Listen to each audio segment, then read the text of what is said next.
Assalamualaikum warahmatullahi wabarakatuh.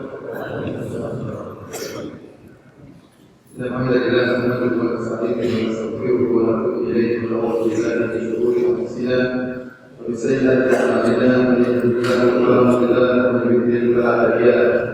Asyhadu an la ilaha illallah wahdahu la syarika lahu wa asyhadu anna Muhammadan abduhu wa rasuluhu la nabiyya ba'dahu. Ya ayyuhalladzina amanu taqullaha haqqa tuqatih wa la tamutunna illa wa antum muslimun. فإن أصدق الحديث كتاب الله وخير الهدى هدى محمد صلى الله عليه وسلم وشر الأمور محدثاتها وكل محدثة بدعة وكل بدعة ضلالة وكل ضلالة في النار.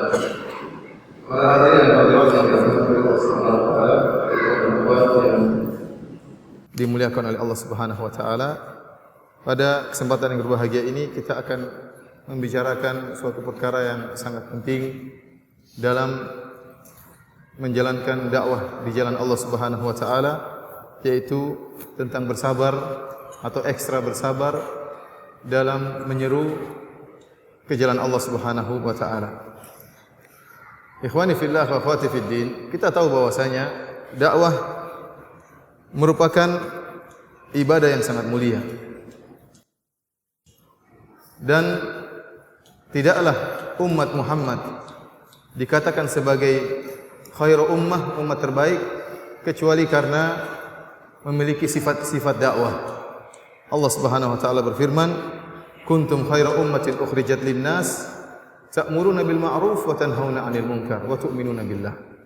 Kalian adalah umat terbaik yang dikeluarkan bagi manusia, yang ciri kalian adalah ta'muruna bil ma'ruf, menyeru pada yang ma'ruf, wa tanhauna 'anil munkar, dan mencegah dari kemungkaran. Allah Subhanahu wa taala juga berfirman, "Wal takum minkum ummatun yad'una ilal khair wa ya'muruna bil ma'ruf wa yanhauna 'anil munkar wa ulaika humul muflihun."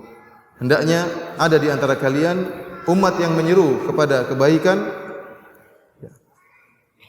dan menyeru kepada yang ma'ruf dan melarang dari mencegah dari kemungkaran, dan mereka itu adalah orang-orang yang al-muflihun, orang-orang yang beruntung.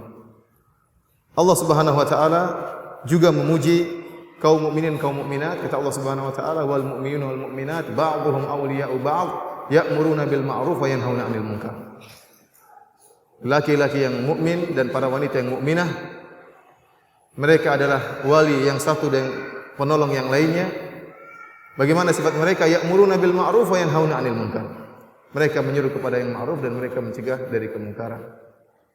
Karenanya Allah Subhanahu wa taala menyatakan, "Wa man ahsanu qawlan mimman da'a ila Allah." Perkataan siapakah yang lebih baik dari perkataan orang yang menyeru kepada jalan Allah? Tidak ada perkataan yang lebih baik dari perkataan seorang dai yang menyeru kepada Allah, yang mengingatkan manusia akan hari akhirat, yang mengajak manusia untuk mengagungkan Rabbul Alamin, yang mengajak manusia untuk mentauhidkan Allah Subhanahu wa taala. Tidak ada orang yang perkataan lebih baik daripada orang yang menyeru ke jalan Allah Subhanahu wa taala. Kenapa? Karena dakwah merupakan wazifatul anbiya. Dakwah merupakan pekerjaan para nabi. Wal anbiya lam yuwarithu dinaran wala dirhaman. Dan para nabi tidak mewariskan dinar dan dirham. Mereka mewariskan ilmu. Ilmu yang untuk berdakwah. Karena seorang tatkala dia berkecimpung dalam medan dakwah, sungguhnya dia sedang meneruskan tugas para anbiya. Sungguhnya dia telah mengemban tugas para anbiya. Karenanya pekerjaan berdakwah bukanlah pekerjaan yang ringan. Pekerjaan yang butuh dengan ekstra kesabaran. Para hadirin dan hadirat yang dirahmati oleh Allah Subhanahu wa taala. Sebagaimana tadi saya sebutkan bahwasanya umat Muhammad tidaklah menjadi umat yang terbaik kecuali karena dia memiliki sifat dakwah, umat dakwah. Karena Allah Subhanahu wa taala menyebutkan dalam Al-Qur'an, mengisyaratkan bahwasanya seluruh umat Muhammad adalah dai. Di akhir-akhir surat Yusuf, Allah Subhanahu wa taala berfirman, "Qul hadhihi sabili ad'u ila Allah ala basiratin ana wa man ittaba'ani." Katakanlah wahai Muhammad, hadhihi sabili, ini adalah jalanku. Ad'u ila Allah, aku menyeru ke jalan Allah Subhanahu wa taala. Ala basiratin, di atas ilmu. Kemudian kata Nabi sallallahu alaihi wasallam sebagaimana dihikayatkan oleh Allah, "Ana wa man ittaba'ani," aku dan orang-orang yang mengikutiku. Ini dalil bahwasanya seluruh orang-orang yang benar-benar mengikuti Nabi sallallahu alaihi wasallam, yang benar-benar mengikuti dengan benar, maka mereka adalah dai juga. Karena Nabi mengatakan, ana wa man ittaba'ani. Ad'u ila Allah, ana wa man ittaba'ani. Aku menyuruh kepada Allah, aku dan para pengikutku. Seluruh pengikut Nabi sallallahu alaihi wasallam hendaknya berusaha untuk berdakwah di jalan Allah Subhanahu wa taala. Yang jadi masalah ikhwani fillah azanillahu iyyakum, sebagaimana tadi saya sebutkan, dakwah bukanlah ibadah yang ringan, ibadah yang berat. Butuh ilmu. Setelah memiliki ilmu butuh kesabaran, ya. Butuh hikmah dalam berdakwah. Terlebih-lebih lagi kita mengetahui bahwasanya orang yang berdakwah pasti akan diganggu.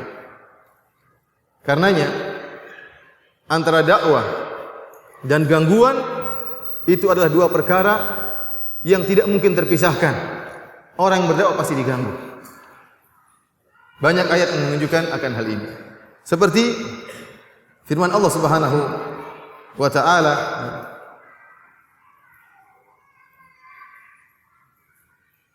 wa tawasaw bil haqq wa tawasaw bis sabr. Tatkala Allah berfirman, wal asr innal insana lafi khusr illa alladziina aamanu wa 'amilus shalihaat wa tawasaw bil haqq wa tawasaw bis sabr. Demi masa sungguhnya manusia seluruhnya merugi kecuali orang-orang yang beriman dan beramal saleh, wa tawasaw bil haqq. Saling nasihat menasihati dalam kebenaran. Ini dakwah. Setelah itu Allah mengatakan wa tawasaw bis sabr, dan mereka saling menasihati dalam kesabaran. Kenapa? Orang yang mulai menasihati orang lain, dia pasti akan diganggu dan dia harus bersabar. Tatkala Luqman Al-Hakim berkata kepada putranya, "Ya bunayya, aqimis salata wa'mur bil ma'ruf wanha 'anil munkar wasbir 'ala ma asabak." Kata Luqman, "Wahai anakku, tegakkanlah salat. Kemudian serulah kepada yang ma'ruf dan cegahlah kemungkaran. Dan kalau kau sudah menyuruh kepada yang ma'ruf dan mencegah kemungkaran, kau pasti diganggu, maka wasbir 'ala ma asabak, dan sabarlah dengan apa yang menimpa." Yang berdakwah pasti sabar. Kenapa? Karena orang yang berdakwah dia akan memutuskan manusia dari hawa nafsunya. Kita tahu manusia kalau dibiarkan akan mengikuti hawa nafsunya. Senang bermaksiat, senang membangkang kepada Allah Subhanahu wa taala. Datang seorang yang berdakwah kemudian mengatakan ini hukumnya haram, ini tidak boleh, ya. Ini hukumnya bid'ah, ini hukumnya syirik. Tidak boleh pergi ke sana, tidak boleh pergi ke sini. Ini orang-orang seperti ini karena dia membatasi gerakan manusia, memutuskan manusia dengan syahwatnya, maka dia pasti akan dimusuhi. Tidak mungkin tidak. Jadi antara dakwah dengan gangguan dua perkara yang tidak bisa dipisahkan. Bahkan di awal-awal Nabi sallallahu alaihi wasallam diperintahkan untuk berdakwah dengan diturunkannya surat Al-Muddatsir. Allah Subhanahu wa taala berfirman, "Ya ayyuhal muddatsir, wahai orang yang berselimut, kum fa'anzir." Bangunlah, tegaklah dan berilah peringatan, berdakwahlah. Kata para ulama bahwasanya Nabi diangkat menjadi rasul dengan diturunkannya surat Al-Muddatsir. Kum fa'anzir wa rabbaka fakabbir. Dan agungkanlah Rabbmu, wa thiyabaka fatahhir, dan bersihkanlah ya bajumu. War rujza fahjur wa la tamnun tastakthir wa li rabbika fasbir, dan tinggalkanlah kemaksiatan dan jangan kau memberi dalam rangka untuk mendapat yang lebih banyak. Kemudian kata Allah di akhir ayat, wa li rabbika fasbir, dan hendaknya engkau bersabar karena Allah Subhanahu wa taala. Jadi kata Syekhul Islam Ibnu Taimiyah, ayat ini dibuka dengan perintah kum fa'anzir, ya. Berilah peringatan, dan ditutup dengan firman Allah Subhanahu wa taala, wa li rabbika fasbir, dan bersabarlah karena Rabbmu. Karena ikhwani fillah azanillahu iyyakum, saya ingin menegaskan bahwasanya antara dakwah dan gangguan adalah dua perkara yang tidak mungkin terpisahkan. Karenanya butuh kesabaran ekstra tatkala menjalankan dakwah di jalan Allah Subhanahu wa taala. Sungguh kita katakan dakwah merupakan ibadah yang sangat mulia. Kenapa ya ikhwan? Kalau kita renungkan tentang umur kita yang terbatas, dan kita renungkan tentang kemampuan kita yang terbatas, dan kalau kita berpikir ekonomis bagaimana bisa dengan modal sedikit namun mendapatkan keuntungan sebanyak-banyaknya, maka ibadah yang terbaik untuk bisa meraih keuntungan yang sebanyak-banyaknya adalah berdakwah di jalan Allah Subhanahu wa taala. Ingat sabda Nabi sallallahu alaihi wasallam, "Man dalla ala khair falahu mithlu ajri fa'ilihi." Barang siapa yang menyuruh kepada kebaikan, orang kemudian mendapatkan hidayah atau melakukan suatu kebaikan, maka bagi dia pahala orang yang mengamalkannya. Itu bayangkan antum berdakwah dengan internet misalnya, atau antum berdakwah dengan ceramah, atau antum berdakwah dengan menyebarkan tulisan-tulisan atau dengan makalah-makalah. Kemudian ada seorang yang membaca, kemudian dia dapat hidayah, kemudian dia mengamalkan apa yang antum sampaikan dalam tulisan tersebut. Kemudian dia mengamalkan kebaikan tersebut selama 20 tahun, maka antum tinggal ongkang kaki di rumah, seluruh pahalanya juga ngalir sama antum. Ini makanya pahala capeknya cuma sebentar. Tetapi setelah itu pahala terus mengalir kepada antum. Bagaimana lagi jika antum kemudian menyelamatkan seorang dari kesyirikan? Antum pergi berdakwah di puncak gunung mana atau lembah mana, kemudian ada orang yang terjerumus dalam kesyirikan, percaya kepada jimat-jimat, percaya kepada dukun, kemudian dia sadar, kembali kepada tauhid, maka betapa besar pahala yang akan mengalir kepada antum. Ingat sabda Nabi sallallahu alaihi wasallam tentang keutamaan orang yang bertauhid. Kata Nabi sallallahu alaihi wasallam dalam hadis qudsi, "Ya ibn Adam, law ataitani bi qurabil ardi khataya, thumma laqitani la tusyriku bi syai'a, la ataituka bi qurabiha maghfirah." Kata Allah Subhanahu wa taala, "Wahai anak Adam, kalau seandainya engkau mendatangiku pada hari kiamat dengan membawa dosa sebesar bumi ini,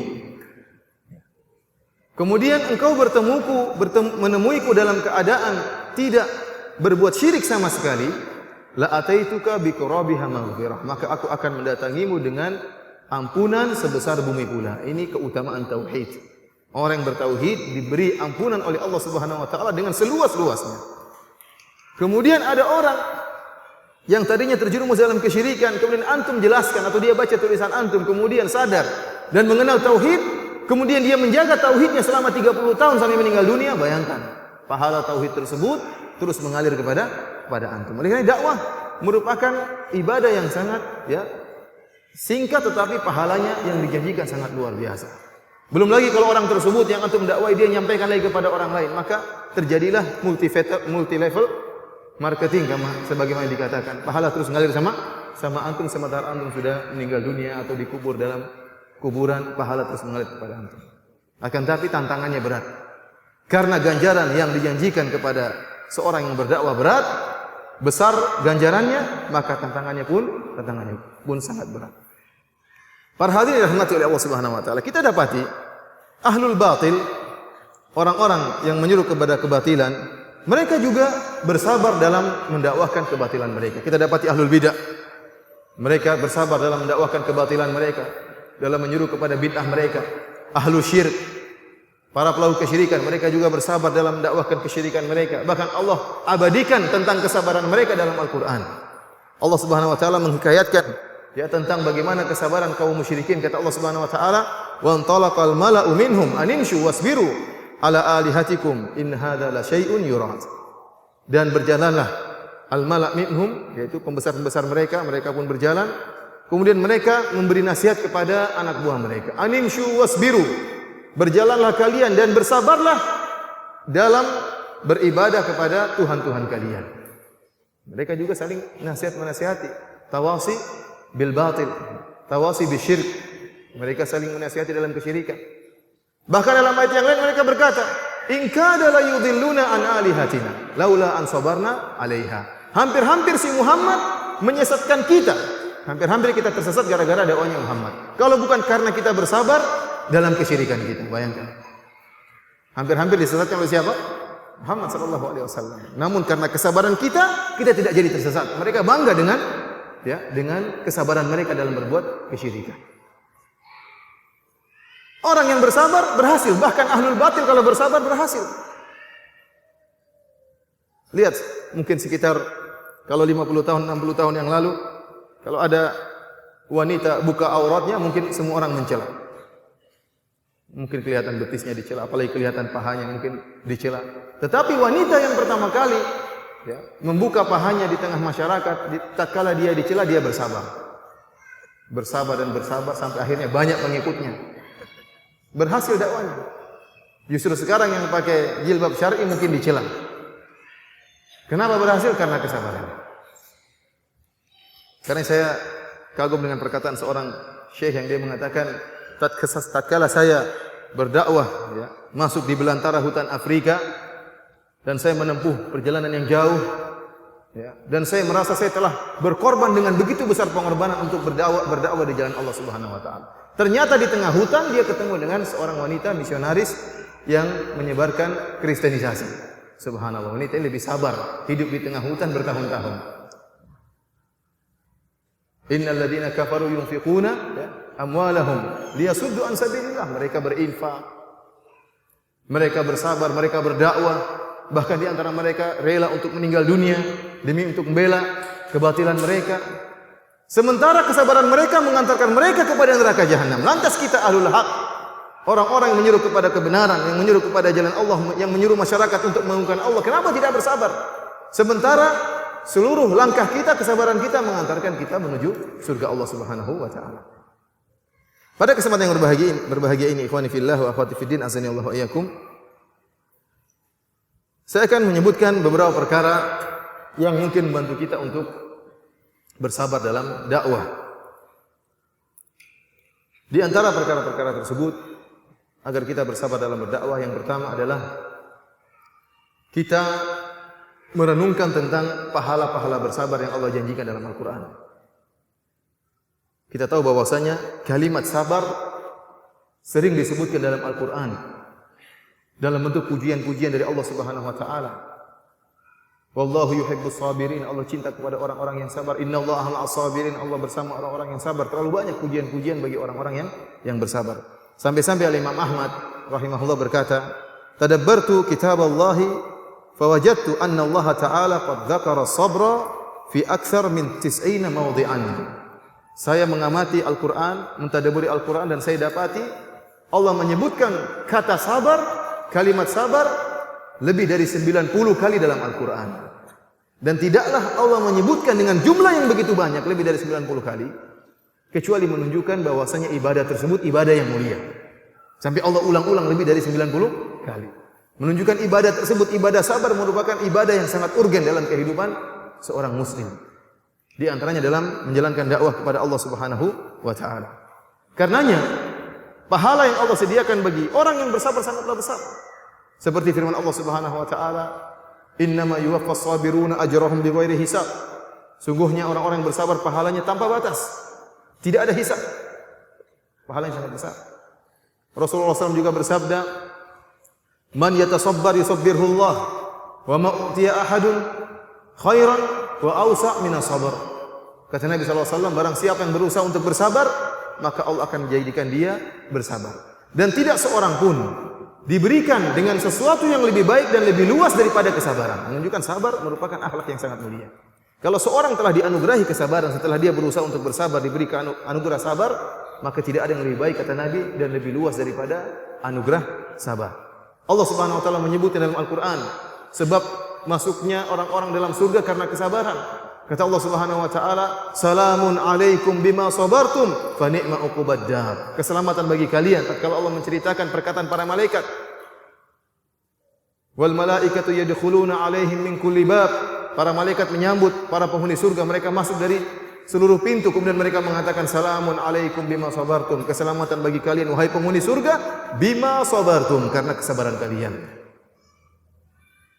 Dalam ayat yang lain kata Allah Subhanahu wa taala, "Wa jazaahum bima sabaru jannatan wa harira." Dan Allah memberi balasan kepada mereka karena kesabaran mereka, ya, surga dan kain sutra.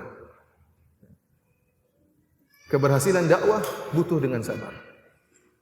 Tidak mungkin seorang dai kalau tidak bersabar tidak usah jadi dai. Kerusakan yang dia lakukan lebih banyak daripada kebaikan yang dia lakukan. Saya ulangi. Seorang dai kalau tidak bersabar tidak usah jadi dai. Kenapa? Karena kerusakan yang akan dia lakukan lebih besar daripada perbaikan yang dia lakukan. Sedikit-sedikit marah, sedikit-sedikit ngamuk, sedikit-sedikit menyesatkan, sedikit-sedikit mengkafirkan. Ini orang seperti merusakkan, yang merusak dakwah. Akhirnya apa? Bisa jadi satu kampung terhalang dari hidayah gara-gara dia. Dia datang suatu kampung, kemudian dakwanya kasar, tidak ada sabarnya. Akhirnya satu kampung tidak suka dengan dia. Akhirnya tidak ada yang dapat hidayah gara-gara dia. Allah Subhanahu wa taala berfirman, "Wa ja'alna minhum a'immatan yahduna bi amrina lamma sabaru wa kanu bi ayatina yuqinun." Dan kami menjadikan di antara mereka imam-imam, para pemimpin.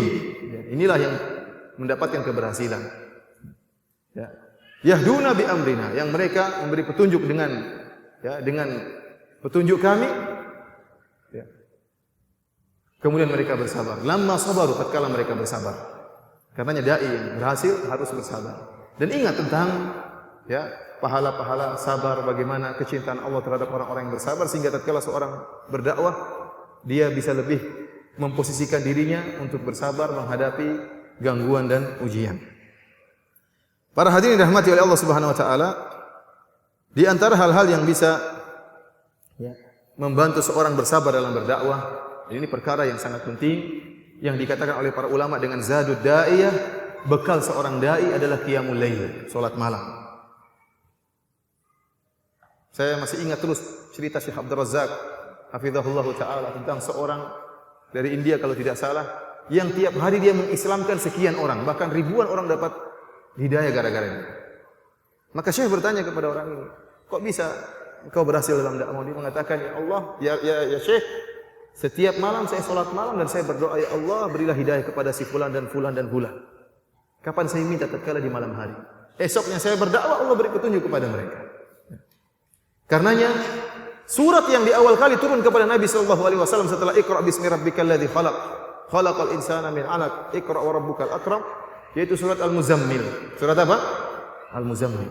Yang surat ini dikatakan sebagian ulama sebagai surat yang isi kandungan dari surat ini tentang zadud da'iyah, bekal seorang dai. Seorang dai harus dekat dengan Allah Subhanahu wa taala karena di siang hari dia harus berdakwah. Dan dakwah bukan pekerjaan yang ringan, pekerjaan yang berat. Dia memikul suatu yang berat. Dia mengemban tugas para anbiya. Jangan sampai dia salah langkah dari garis para anbiya. Allah Subhanahu wa taala berfirman, "Ya ayyuhal muzammil, qumil laila illa qalila. Nisfahu aw inqus minhu qalila. Aw zid 'alaihi wa rattilil Qur'ana tartila." Wahai lelaki yang berselimut, Rasulullah. Qumil laila, salatlah malam illa qalila. Sampai sebagian ulama menyatakan tahajud bagi Nabi hukumnya wajib. Tahajud bagi Nabi hukumnya apa? Wajib. Karena itu merupakan bekal Nabi tatkala berdakwah di siang hari. Kita berusaha melaksanakan tahajud di malam hari, berusaha berdoa kepada Allah meskipun hanya 1 rakaat. Karena esok hari kita ada tugas yang berat. Kata Allah, "Qumil laila illa qalila nisfahu aw inqus minhu qalila." Salatlah kamu malam sepenuhnya kecuali sedikit, atau setengah malam, atau lebih sedikit, atau kurang sedikit. Warattilil Qur'ana tartila, dan bacalah Al-Qur'an dengan tartil. Inna sanulqi 'alaika qawlan tsaqila. Ya, sungguhnya kami akan melemparkan kepada engkau perkataan yang berat. Syariat itu berat.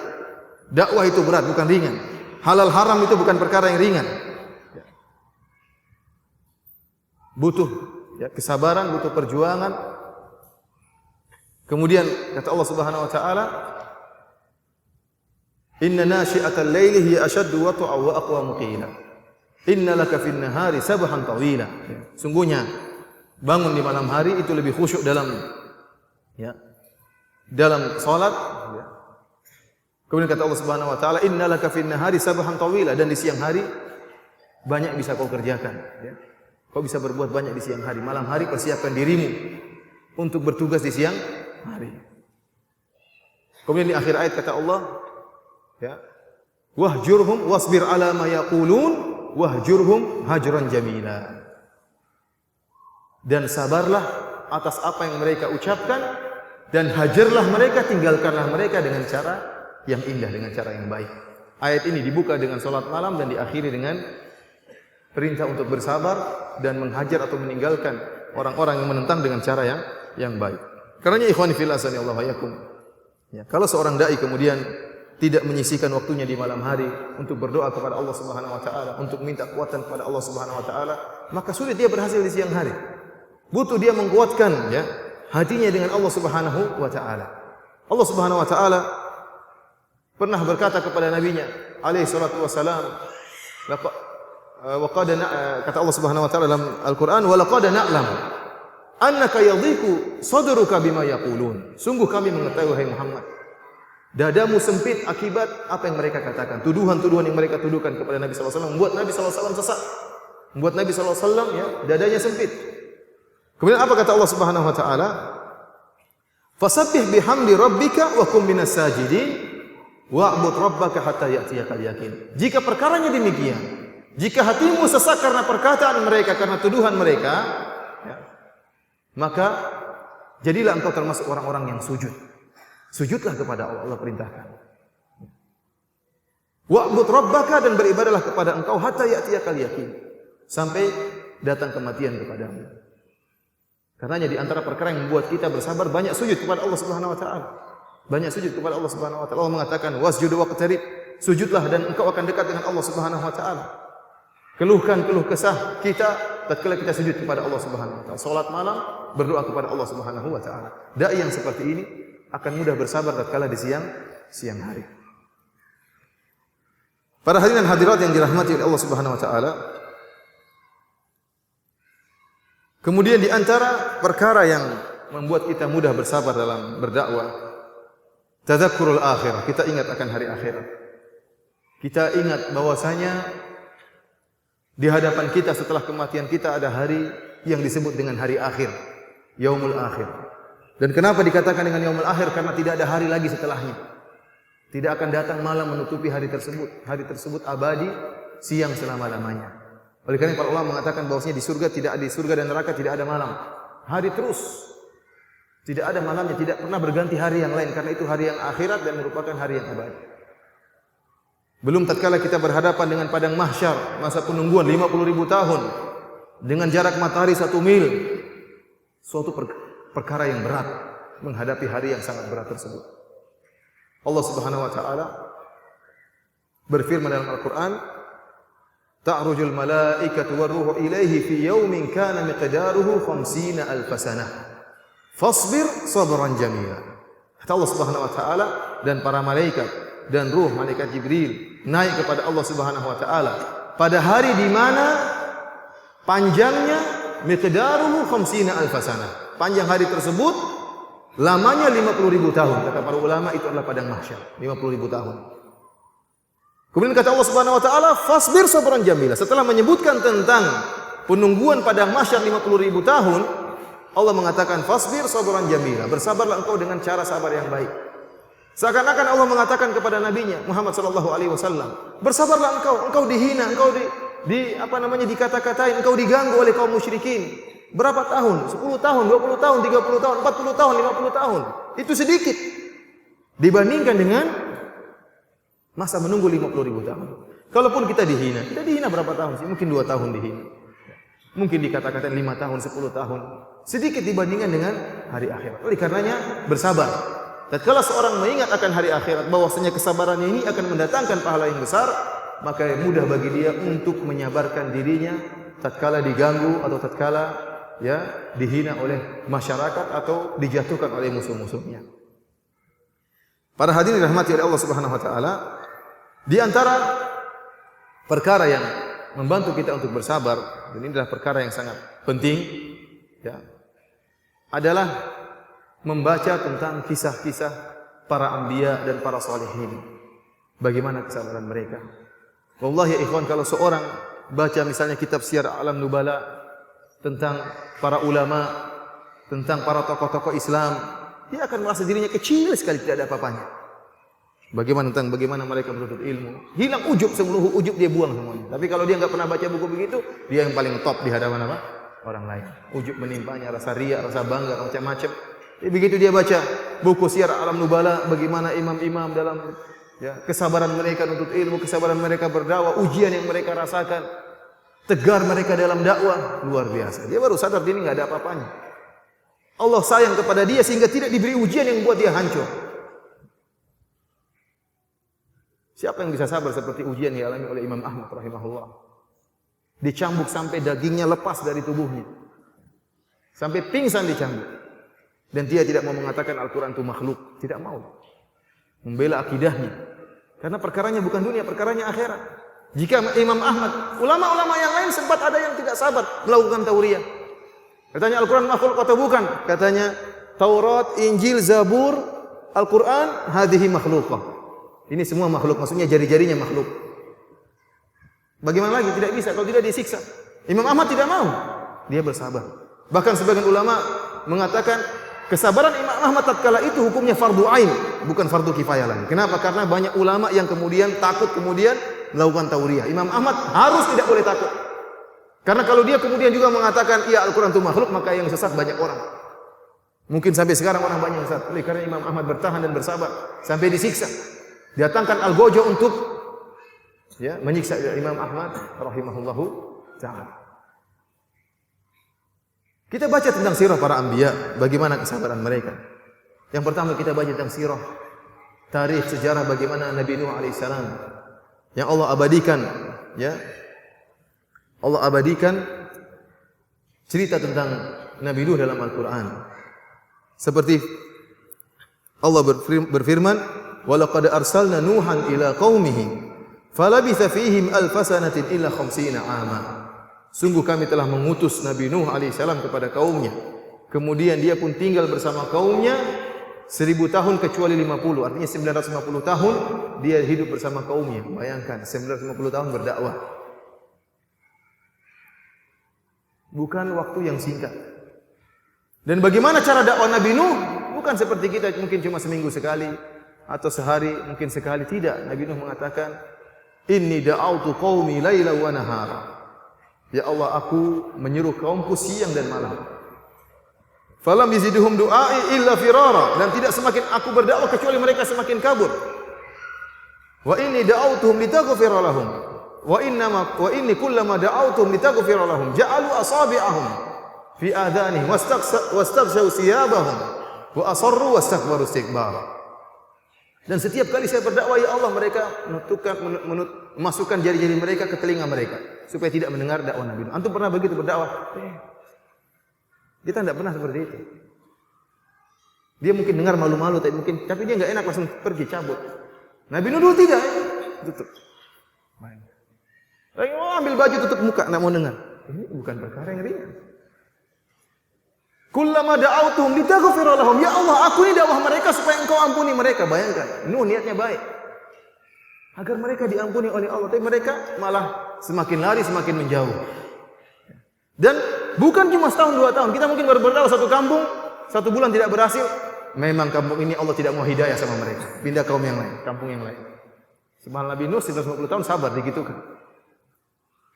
Dengan berbagai cara dia berdakwah. Thumma inni da'autuhum jihar. Thumma inni, mana? A'lantu lahum asrartu lahum israra. Kemudian saya berdakwah dengan terang-terangan, berdakwah dengan cara diam-diam, subhanallah, siang dan malam. Lihat Nabi Nuh alaihissalam. Apa kata Allah Subhanahu wa taala? Wa ma amana ma'ahu illa qalil. Tidak ada yang beriman kepada Nabi Nuh kecuali cuma sedikit. Istrinya kafir kepada Nabi Nuh, anak yang sangat dia cintai pun kafir kepada Nabi Nuh alaihissalam. Ini ujian yang sangat berat. Butuh kesabaran ekstra. Sampai-sampai di detik terakhir sebelum anaknya tewas, Nabi Nuh masih terus berdakwah.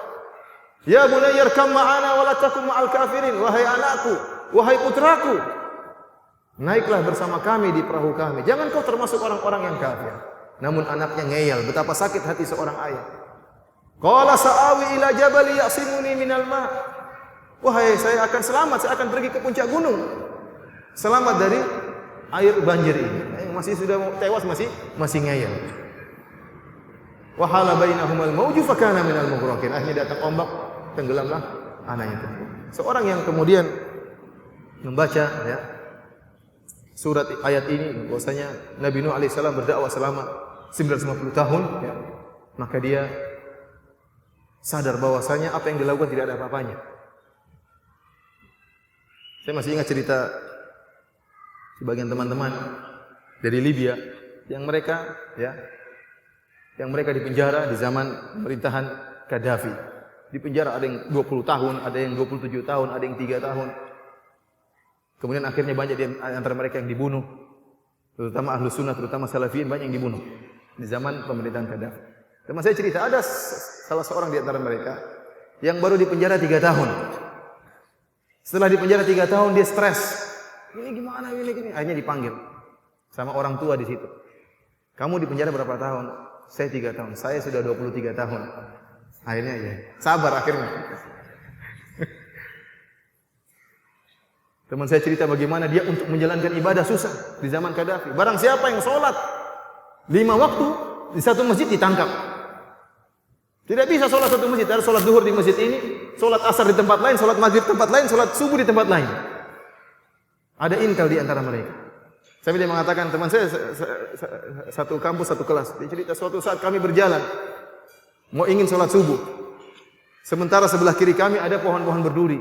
Tiba-tiba datang patroli dari jauh dengan lampunya. Terpaksa saya lompat masuk di pohon-pohon berduri tersebut supaya bisa sholat subuh. Luar biasa ikhwan. Untuk menjalankan syariat Islam ya butuh perjuangan. Demikian para sahabat dahulu. Ada di antara mereka yang baca Al-Quran, begitu baca Al-Quran dipukul sampai kemudian pingsan. Kita sekarang mau beramar ma'ruf saja malu. Membaca Al-Quran di bis saja malu, sementara pelaku maksiat tidak ada malunya. Buka pahanya, buka apanya, tidak malu-malu di hadapan, di televisi terang-terangan. Kita terkadang mau dakwah, mau berzikir aja, subhanallah, subhanallah, takut dibilang orang gila. Ya akhi, berdakwah. Ya akhi, amalkan ya ajaran Allah di bis, di mana, di pesawat, baca Quran, buka buku. Ya, tunjukkan kita orang Islam, berdakwah, beribadah kepada Allah di mana saja. Dengan penampilan kita Islami, dengan kita baca Al-Quran itu sudah bentuk dakwah. Bersabar, kalau kita malu untuk berdakwah terus bagaimana? Siapa yang berdakwah kalau gitu? Beramar ma'ruf saja sudah malu, apalagi bernahi mungkar. Mikir 1000 kali. Nah, kita kalah dengan para pelaku maksiat yang tidak punya malu bermaksiat di hadapan Allah Subhanahu wa taala. Kalau kita renungkan tentang bagaimana Nabi Nuh alaihissalam, ya, maka dakwah beliau 950 tahun dengan penuh kesabaran dengan berbagai metode, namun tidak berhasil pula. Hanya yang beriman hanyalah sedikit, maka kita lebih mudah untuk bersabar. Kemudian demikian juga para anbiya yang lain. Contohnya seperti ya, Nabi Ibrahim alaihissalam dakwah sendiri.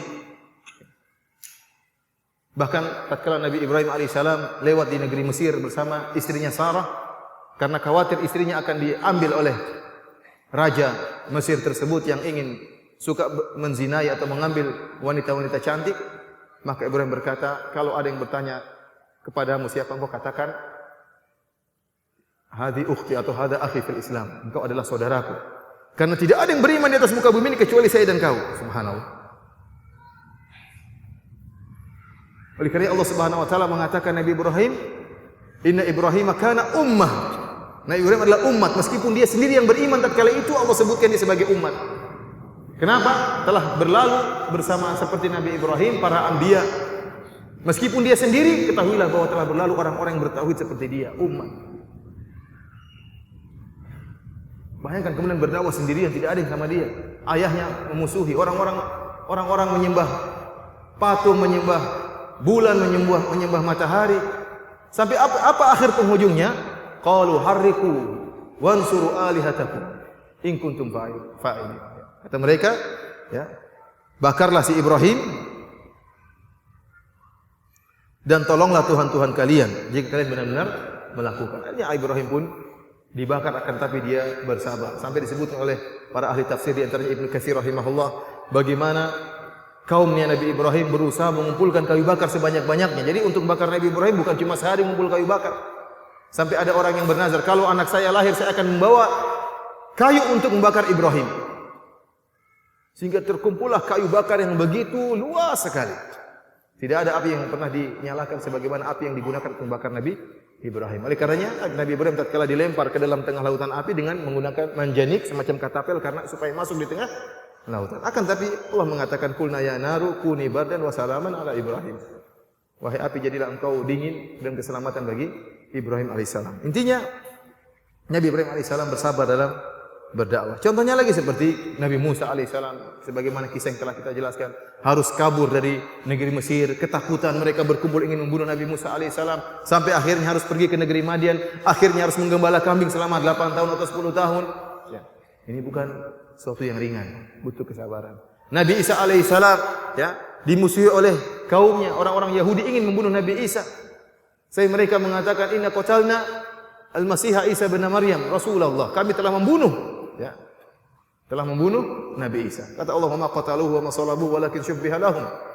Mereka tidak menyalib, tidak membunuh Nabi Isa dan mereka tidak menyalib Nabi Isa, Akan tapi ada seorang yang diserupakan seperti Nabi Isa. Bar rafa'ahu Allahu ilaih, akan tapi Allah telah mengangkat Nabi Isa. Bayangkan antum diutus pada suatu kaum yang ingin membunuh antum. Nah, ini perkara yang sangat mengerikan, sebagaimana orang Yahudi ya, hobinya membunuh nabi. Ikhwani fillah azanillahu wa iyyakum, seperti Nabi Hud juga, Nabi Hud alaihissalam dihinakan oleh kaumnya.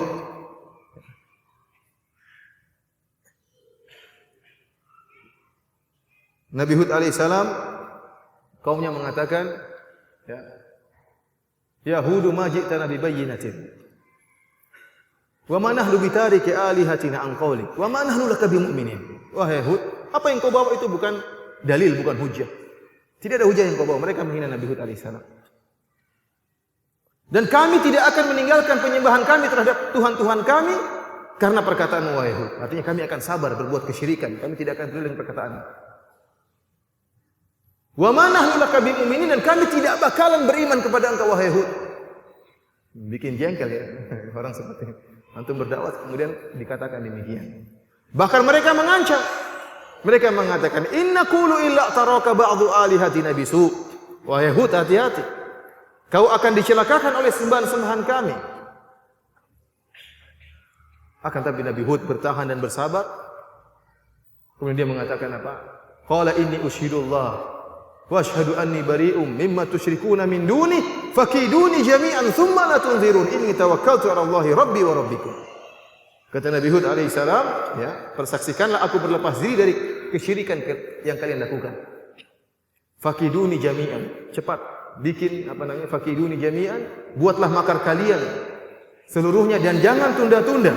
Buat makar kepada aku kalau kalian memang berani. Aku bertawakal kepada Allah Subhanahu wa taala. Jadi luar biasa Hud ini. Para ulama tatkala membahas tentang Nabi Hud, mereka bilang, apa sih mukjizat Nabi Hud? Apa sih mukjizat Nabi Hud? Sampai ada yang mengatakan di antara mukjizat Nabi Hud beraninya Nabi Hud alaihissalam. Dia mengatakan, "Fakiduni jami'an tsumma la tunzirun." Kalian mengancam-ngancam saya, ayo kumpul semua, buat makar sampai sekarang, jangan tunda-tunda. Artinya kalau ada dukun mengancam antum, saya akan sihir kamu. Kumpul seluruh dukun saat Indonesia, sihir saya sekarang juga, jangan tunda-tunda. Antum berani seperti itu? Nabi Hud berani. Ini diantara dikatakan bahwasanya inilah diantara mukjizat Nabi Hud alaihissalam, keberanian dia, kekokohan dia tatkala diancam dengan ancaman-ancaman oleh pengikutnya, oleh kaumnya. Para hadirin rahmati Allah Subhanahu wa taala. Adapun nabi kita Nabi Muhammad sallallahu alaihi wasallam, kalau kita berbicara tentang kesabaran yang dilakukan oleh Nabi sallallahu alaihi wasallam, maka sungguh luar biasa. Nabi sallallahu alaihi wasallam, Nabi kita adalah seorang yang sangat semangat untuk berdakwah. Beliau berdakwah dakwah fardiyah, mendatangi satu orang satu persatu. Bahkan beliau mendakwahi kabilah-kabilah. Tatkala musim haji di Mina, Rasulullah SAW mendatangi kabilah-kabilah. Bahkan tatkala beliau dilarang oleh orang-orang Quraisy untuk berdakwah, Nabi SAW meminta agar ada orang yang mengantar dia berdakwah. Bahkan Nabi mengatakan, ya, hal min rajulin yahmiluni ila qaumihi fa inna Quraisyan mana'uni an uballigha kalama rabbi. Kata dia, apakah ada orang yang mau mengantar saya ke kaumnya untuk saya berdakwah? Sungguhnya orang-orang Quraisy telah melarang saya untuk menyampaikan firman Allah Subhanahu wa taala. Rasulullah mengatakan, hal min rajulin, adakah orang yang mau mengantar saya berdakwah? Bayangkan sampai dalam tanda kutip seakan-akan Nabi mengemis untuk bisa berdakwah. Beliau merendahkan dirinya untuk bisa berdakwah. Rela, siapa yang mau mengantar saya? Saya ingin dakwah. Tidak bisa saya berdakwah, orang Quraisy mereka menghalangi saya menyampaikan Al-Quran. Adakah yang mau mengantar saya ke kabilahnya? Saya Rasulullah SAW demikian. Sementara sekarang ada orang yang sok mengatakan al-ilmu apa? La ya'ti innama yu'ta ilaihi. Ilmu tidak datang tapi didatangi. Mengaji ya sudah, kamu yang ke sini, ngapain ke kampung-kampung? Bukankah sebagian salaf mengatakan ini? Kita bilang, lihat konteksnya kenapa salaf tersebut mengatakan demikian. Karena ingin beri pelajaran kepada seorang amir atau seorang khalifah yang angkuh menyuruh dia datang ke. Dia ingin beri pelajaran yang mengatakan ilmu didatangi bukan mendatangi. Sekarang antum modelnya siapa? Antum bukan seorang imam, seorang ustadz krocok, kemudian sok-sok mengatakan ilmu didatangi bukan mendatangi. Terus kapan mau dakwah kalau begitu? Lihat Nabi SAW pergi ke kabilah-kabilah, pergi kampung-kampung, pergi ke Taif, berdakwah. Sampai Rasulullah SAW kemudian pergi di kabilah-kabilah di Mina, diikuti oleh pamannya Abu Lahab. Kata Nabi SAW, ya ayuhan nas, qulu la ilaha illallah tuflihu. wahai manusia, ucapkan la ilaha illallah, kalian akan beruntung. Datang pamannya mengatakan, jangan ikuti Muhammad, fa innahu sabiul kadzib. Sungguhnya dia seorang yang sabi, yang telah keluar dari agama nenek moyangnya, dan dia adalah seorang pendusta. Nabi semangat berdakwah. Kata Allah Subhanahu wa taala, laqad ja'akum rasulun min anfusikum azizun 'alaihi ma 'anittum harisun 'alaikum bil mu'minina raufur rahim. Telah datang kepada kalian seorang nabi yang dia merasa berat kalau ada sesuatu yang memberatkan kalian. Harisun 'alaikum, dan sangat semangat untuk memberi hidayah kepada kalian, untuk agar kalian mendapatkan kebaikan. Sangat semangat Nabi sallallahu alaihi wasallam. Secara umum kita mendapati bahwasanya gangguan orang-orang kafir musyrikin, orang-orang Quraisy kepada Nabi sallallahu alaihi wasallam dalam dua metode. Pertama, metode gangguan berupa tuduhan-tuduhan yang tidak benar. Ini banyak. Rasulullah SAW diberi gelaran-gelaran yang paling buruk di zaman itu. Dikatakan apa? Dikatakan kadzdzab, pendusta. Dikatakan apa? Kahin. Apa namanya? Dukun. Dikatakan syairun majnun, penyair apa? Gila. Dikatakan terkadang penyihir. Dikatakan terkadang disihir. In tattabi'una illa rajulan masbura. Tidaklah kalian ikuti kecuali orang yang tersihir. Jadi di antara gelaran yang diberikan kepada Nabi, apa tadi? Penyair gila, kemudian apa? Penyihir, kemudian apa? Pendusta, kemudian apa? Dukun, kemudian tersihir, yang terakhir sabi, orang yang keluar dari agama nenek moyangnya. Jadi dukun itu dulu celaan, makanya Nabi dikatakan apa? Dukun. Jadi bukan gelar yang mulia dukun itu. Tidak seperti sekarang dukun malah ngetop di tanah air kita. Masuk di mana? Televisi, kemudian mungkin jadi bintang iklan, mungkin orang pada Masya Allah jadi selebriti dukun. Dan tidak malu-malu, barang siapa yang ingin kaya datang kepada dukun ini, barang siapa yang ingin santet datang kepada subhanallah. Orang-orang begitu semangat pergi ke dukun. Dukun dulu apa? Suatu yang tercela.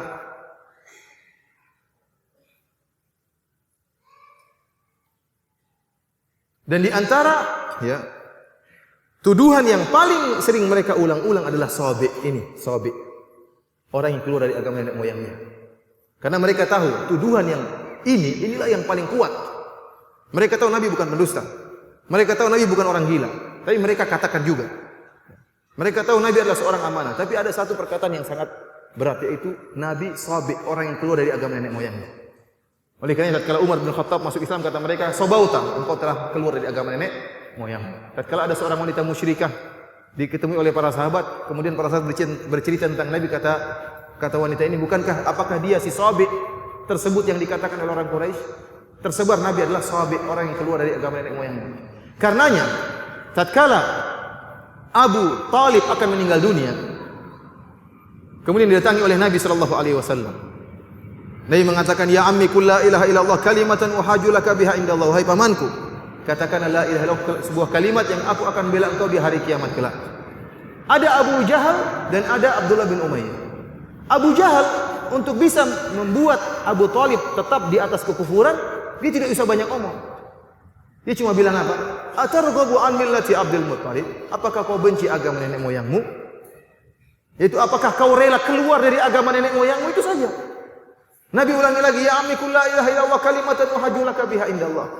Ya pamanku, ucapkan la ilaha illallah, suatu kalimat yang aku akan membelamu di akhirat kelak. Abu Jahal ngomong dengan mudahnya. "Atarghabu an millati Abdul Muttalib?" Kau benci dengan agama nenek moyangmu. Kau mau keluar dari tradisi nenek moyangmu, sehingga Abu Thalib pun enggan mengucapkan la ilaha illallah dan meninggal dalam keadaan musyrik. Oleh karena Ibnu Qayyim rahimahullah menyebutkan bahwasanya di antara perkara yang paling menghalangi seorang dari hidayah adalah terikat dengan tradisi nenek moyang. Ini Allah abadikan perkataan orang-orang musyrikin. "Inna wajadna aba'ana ala ummah wa inna ala atharihim muqtadun." Tatkala mereka ditegur, kata mereka, "Kami telah mendapati nenek moyang kami di atas agama aliran ini dan kami hanya mengikuti nenek moyang kami." Ala atharihim muhtadun, dan kami mendapat hidayah mengikuti agama nenek moyang kami. Mereka tidak mau keluar dari tradisi. Ini yang paling sulit. Oleh karenanya mereka sangat murka kepada Nabi sallallahu alaihi wasallam tatkala Nabi mencela nenek moyang mereka. Perkaranya masih lebih ringan tatkala Nabi mengatakan, "Wahai Abu Jahal, engkau sesat. Wahai Abu Lahab, engkau sesat." Masih lebih ringan. Tapi tatkala Nabi menyesatkan nenek moyang mereka, mereka ngamuk. Mereka mengatakan, "Lihat si Muhammad ini, safaha ahlamana wa syatama aba'ana." Si Muhammad ini telah membodoh-bodohi orang-orang pintar di antara kita dan mencela nenek-nenek moyang kita. Antum kalau negur orang, antum, "Ya akhi, mas, ini tidak boleh, ini bid'ah." Ini bid'ah itu menyesatkan. Kata mas tersebut, tapi bapak saya sudah melakukan sejak dulu. Mbah saya juga demikian, kakek saya, kakek yang ketujuh juga demikian.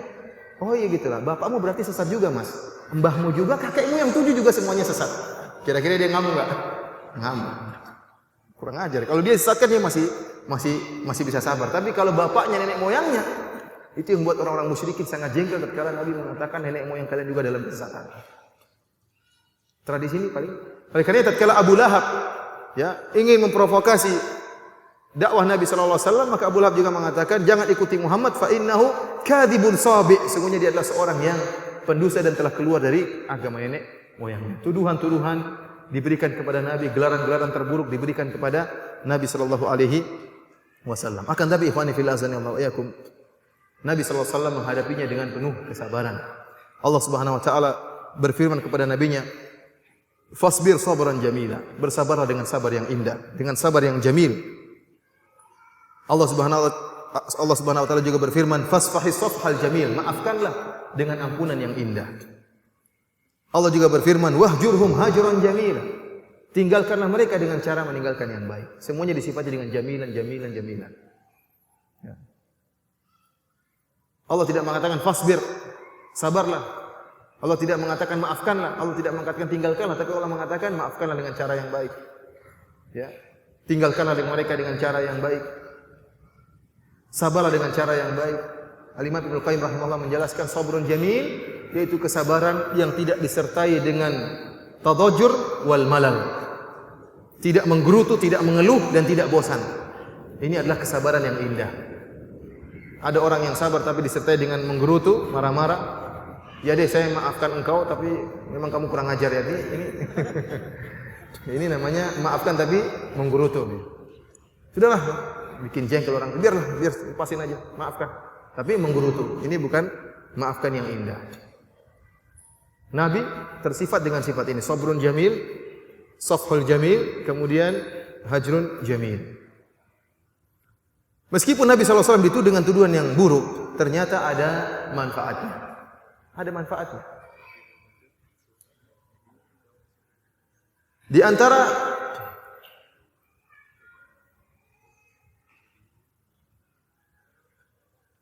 antara manfaat akibat tuduhan-tuduhan kepada Nabi adalah kisah Islamnya Dhimat al-Azdi. Sebagaimana diriwayatkan oleh Imam Muslim dalam Sahihnya. Dhimat al-Azdi adalah seorang yang dia ahli mengobati, ya. Disebutkan dari Ibnu Abbas radhiyallahu ta'ala anhuma, "Inna Dhimadan qadima Makkah wa kana min Azdi shanu'ah wa kana yarqi min hadzal rih." Dhimat al-Azdi adalah seorang yang datang ke Mekah dan dia adalah orang yang bisa menyembuhkan penyakit gila. Dia bisa meruqyah. Seorang musyrik tapi bisa meruqyah dan bisa menyembuhkan penyakit gila. Fasami'a sufaha'a ahli Makkah yaquluna inna Muhammadan majnun. Tatkala datang ke Mekah dia dengar ya, orang-orang mengatakan Muhammad gila. Subhanallah. Terbetik dalam hatinya ingin menyembuhkan Nabi Muhammad. Muhammad ada orang gila. Maka dia pun mencari, coba dia orang baik karena kebaikannya Allah beri hidayah. Maka dia pun mencari-cari Nabi Muhammad untuk mengobati gilanya Nabi Muhammad. Ini Muhammad majnun. Akhirnya dia pun bertemu dengan Nabi Muhammad sallallahu alaihi wasallam. Dia mengatakan, "Lau anni ra'aitu hadzal rajul, la'alla Allah yashfih ala yadayya." Semoga saya bertemu dengan Muhammad, orang gila ini. Semoga Allah mengobatinya melalui sebab diriku. Niatnya baik untuk apa? Mengobati Nabi Muhammad. Akhirnya dia bertemu dengan Nabi Muhammad sallallahu alaihi wasallam. Dia berkata, "Ya Muhammad, inni arqi min hadzal rih, fa hal laka?" Wahai Muhammad, saya ini orang bisa menyembuhkan orang gila. Apakah kau mau saya sembuhkan? Antum bayangkan. Ada orang datang ketemu Ustaz, "Ya Ustaz, saya dengar kamu gila Ustaz. Bolehkah saya menyembuhkanmu?" Subhanallah. Terkadang sebenarnya kita mendapati gangguan yang luar biasa yang ada kejadian seorang ustaz ceramah di masjid. Tiba-tiba datang orang gila. Kata dia, "Ustaz, kalau cari makan jangan di masjid." Kurang ajar. Bayangkan kalau ustaz tidak sabar. Kalau ada orang gila, antum jangan gila seperti orang gila itu, sabar. Jadi kalau antum tanggapi berarti antum ikut gila sama dia. Ikhwani fillah azani Allah wa iyyakum. Akhirnya Dhimat mengatakan, "Halak ya Muhammad, maukah aku sembuhkan kegilaanmu?" Saya ini ustaz, kok dibilang gila. Saya ini kan hinaan yang luar biasa, dan Dhimat tidak bermaksud menghina. Dia tidak bermaksud menghina, bahkan dia ingin menyembuhkan Muhammad. Niatnya baik. Dengan niatnya yang baik tersebut Allah beri hidayah. Rasulullah SAW tatkala dikatakan demikian dia tidak terpancing. Namun apa kata Nabi sallallahu alaihi wasallam? Innal hamdalillah nahmaduhu wa nasta'inuhu may yahdihillahu fala mudhillalah wa may yudlil fala hadiyalah wa asyhadu an la ilaha illallah wahdahu la syarikalah wa asyhadu anna Muhammadan abduhu wa rasuluh amma ba'du. Yang apa artinya? Yang kita bosan dengar ustaz ngomong demikian. Innal hamdalillah, segala puji bagi Allah. Nahmaduhu wa nasta'inu, kami muji Allah dan kami mohon pertolongan dari Allah Subhanahu wa taala. May yahdihillahu fala mudhillalah. Barang siapa diberi petunjuk oleh Allah tidak ada yang bisa menyesatkannya. Wa may yudlil fala hadiyalah, dan barang siapa yang disesatkan maka tidak ada yang bisa memberi petunjuk kepadanya. Wa asyhadu an la ilaha illallah wahdahu la syarikalah, dan aku bersaksi bahwasanya tidak ada sembahan yang berhak disembah kecuali Allah, dan aku bersaksi bahwasanya Muhammad adalah hamba Allah dan rasulnya. Amma ba'du. Dhimat tatkala mendengar jawaban Nabi dengan untaian kata-kata indah tersebut, kata Dhimat dia takjub dan dia mengatakan, "A'id alayya kalimatika haula." Wahai Muhammad, tolong ulangi lagi perkataannya. Rasulullah ulangi lagi. Innal hamdalillah nahmaduhu wa nasta'inuhu may yahdihillahu fala mudhillalah wa may yudlil fala hadiyalah wa asyhadu an la ilaha illallah wahdahu la syarikalah wa asyhadu anna Muhammadan abduhu wa rasuluhu amma ba'du. Dia bilang, "A'id alayya kalimatika haula." Ulangi lagi Muhammad. Ini orang gila disuruh ulang-ulang. Subhanallah. Rasulullah ulang 3 kali. Kemudian apa kata Dhimat radhiyallahu taala anhu?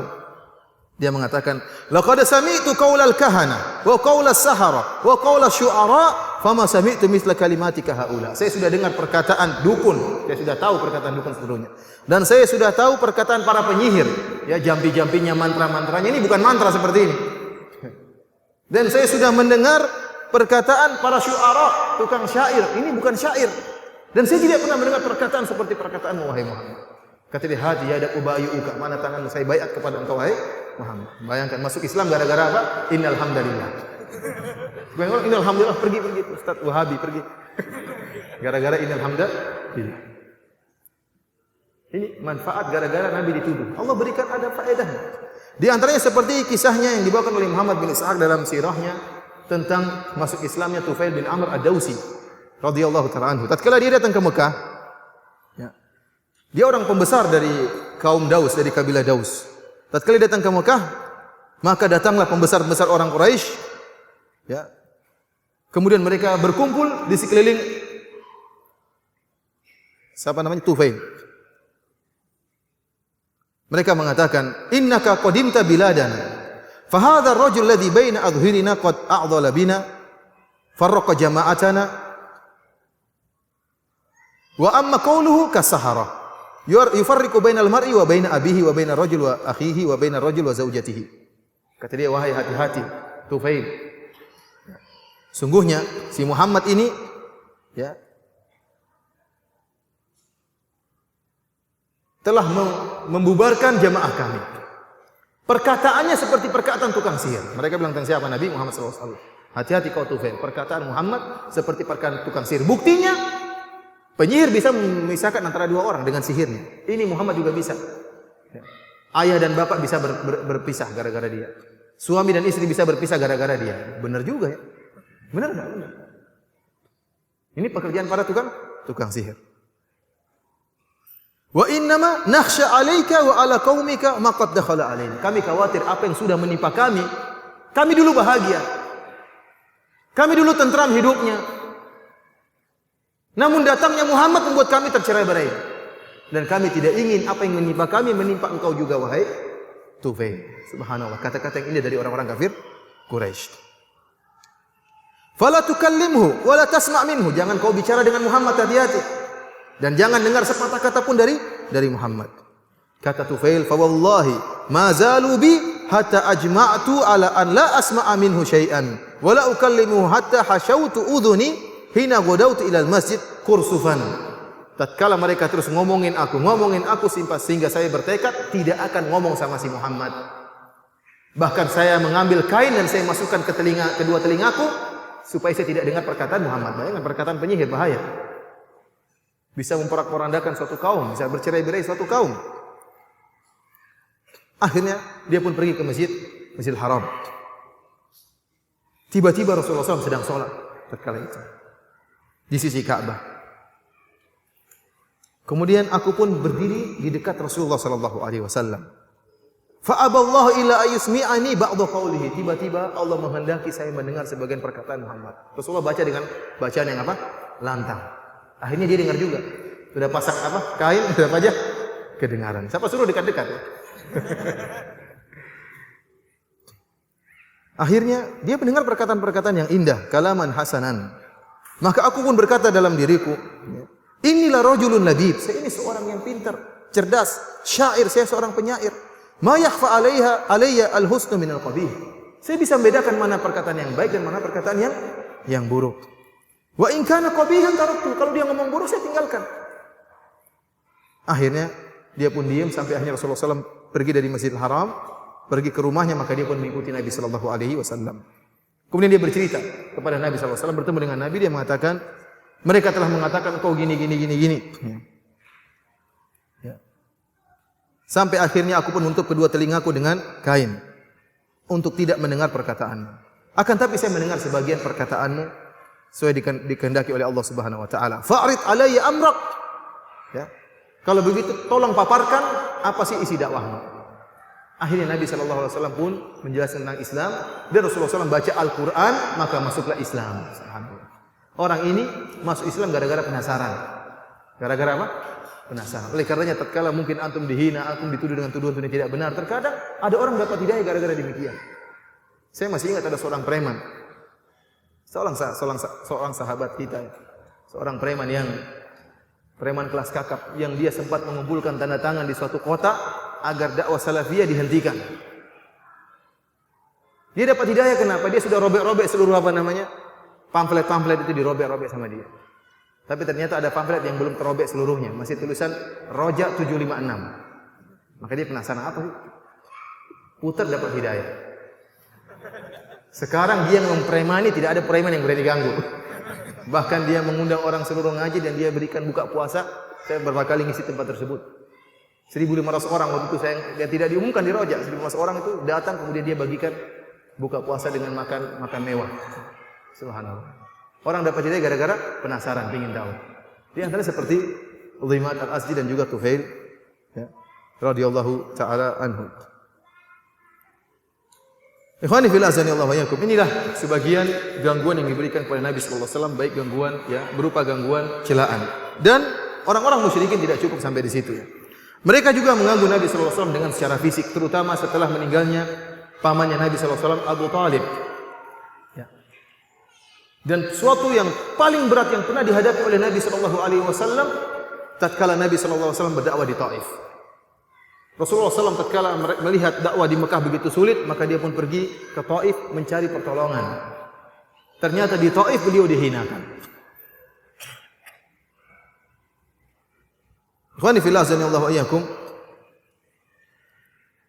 Aisyah radhiyallahu taala anha pernah bertanya kepada Nabi sallallahu alaihi wasallam, "Hal ata 'alaika yaumun kana ashadda min yaumi Uhud?" Wahai suamiku, apakah engkau pernah mengalami suatu peristiwa yang lebih berat daripada peristiwa perang Uhud? Kita tahu Rasulullah SAW sangat sedih tatkala perang Uhud. Sujja Nabi SAW, kepala beliau terluka. Wa kusira rubaiyatuh, bahkan gigi beliau patah. Bahkan ada 2 lingkaran besi masuk di pipi beliau. Bahkan sahabat-sahabat beliau 70 orang meninggal dunia. Kesedihan yang sangat dirasakan oleh Nabi SAW. Aisyah ingin tahu, adakah yang lebih parah daripada itu? Kata Nabi, ada. Kapan tatkala beliau berdakwah di Taif? Kenapa Nabi begitu sedih? Karena Nabi SAW tatkala itu pamannya meninggal, istrinya meninggal Khadijah. Kemudian dia ingin berdakwah di tempat lain karena dakwah di Mekah sudah ditolak, dia ingin cari medan dakwah lain, lahan dakwah lain, semoga ada yang menolong. Maka berangkatlah Nabi SAW pergi ke mana? Ke Taif. Kata Nabi SAW, ya, "Idz aradtu nafsi ala ibni abdin ya Lail bin Kilal falam yujibni ila ma aradtu fantalaqtu ana mahmum." Saya sangat sedih tatkala saya berdakwah kepada Ibnu Abdin Yalail di Taif, kemudian dia tidak memenuhi dakwahku dan saya pun keluar dari kota Taif dalam keadaan sangat sedih sampai saya tidak sadar.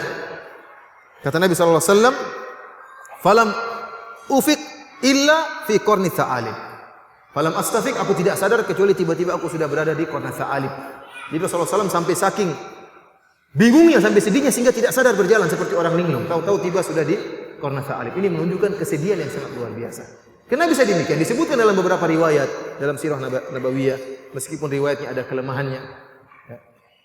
Perincian dari peristiwa di Taif. Disebutkan Nabi SAW tatkala ke Taif bertemu dengan 3 pembesar kota Taif. Rasulullah SAW menyampaikan dakwahnya. Tiba-tiba salah seorang dari mereka berkata,